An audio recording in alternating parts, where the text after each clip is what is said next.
جو پہلے اسپیلز آئے ہیں اس میں بھی کافی راولپنڈی، اسلام آباد میں اور ملک کے دیگر علاقوں میں، شہروں میں جو ہے بہت تباہی ہوئی ہے۔ اسی طرح راولپنڈی اور اسلام آباد میں جو کل سے جو چوتھا اسپیل تھا اس میں بھی شدید تباہی ہوئی۔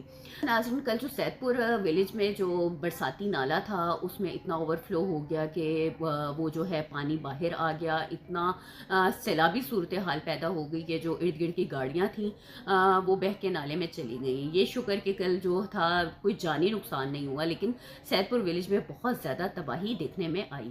آج بھی صبح سویرے سے اسلام آباد اور راولپنڈی میں شدید بارش جاری تھی۔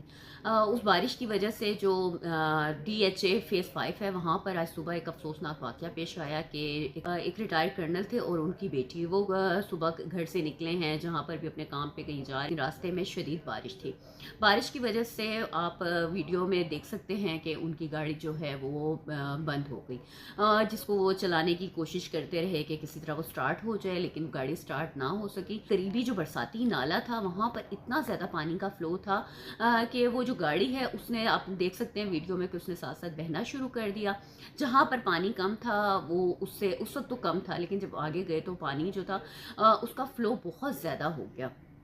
وہ مدد کے لیے پکارتے رہے، وہ اور ان کی بیٹی، آپ ویڈیو میں آپ نے دیکھا ہوگا کہ ان کی بیٹی اور وہ جو کرنل صاحب ہیں وہ اشارہ کرتے رہے، لوگوں سے مدد کی اپیل کرتے رہے، لیکن حالات ایسے تھے کہ اس وقت کوئی بھی ان کی مدد نہیں کر سکا، اور وہ جو گاڑی ہے وہ بہتے ہوئے جو برساتی نالا تھا، جو ڈی ایچ اے کا برساتی نالا تھا، اس کے اندر وہ گاڑی بہہ گئی۔ اس کے بعد جو ہے ریسکیو ٹیم آ گئی اور انہوں نے سرچ آپریشن جاری رکھا کہ کسی طرح ان کا پتہ لگ جائے کہ گاڑی کہاں ہے۔ اس کے بعد پاک آرمی جو تھے وہ بھی مدد کے لیے آپ پہنچی، انہوں نے اپنا جو ہیلی کاپٹر ہے، ہیلی کاپٹر سے بھی سرچ آپریشن شروع کر دیا۔ کچھ نیوی سے غوطہ خور آ گئے اور انہوں نے سرچ آپریشن جاری رکھا۔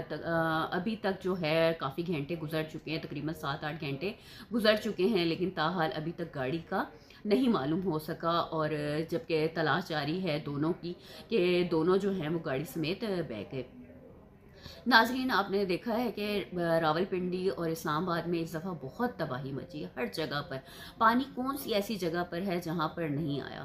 اب اس میں یہ ہے کہ بعد میں تو یہ ریسکیو آپریشنز وغیرہ شروع ہو جاتے ہیں۔ آپ دیکھیں کہ جہاں جہاں یہ نالے جو ہیں بکھرے ہیں، راولپنڈی میں کئی جگہ پر نقصان ہوا ہے۔ جب ہم لوگ شور کر رہے ہوتے ہیں، جب میں نے پہلے بھی ویڈیوز بنائی تھی، واسا سے ریکویسٹ کی تھی کہ نالے جو ہیں ان کی صفائی کر لیں۔ کل جو سید پور میں ہوا ہے، کنسٹرکشن تھی، ایسا نہیں ہو سکتا کہ اسلام آباد میں کہیں کنسٹرکشن ہو اور سی ڈی اے کو نہ معلوم ہو۔ سب کچھ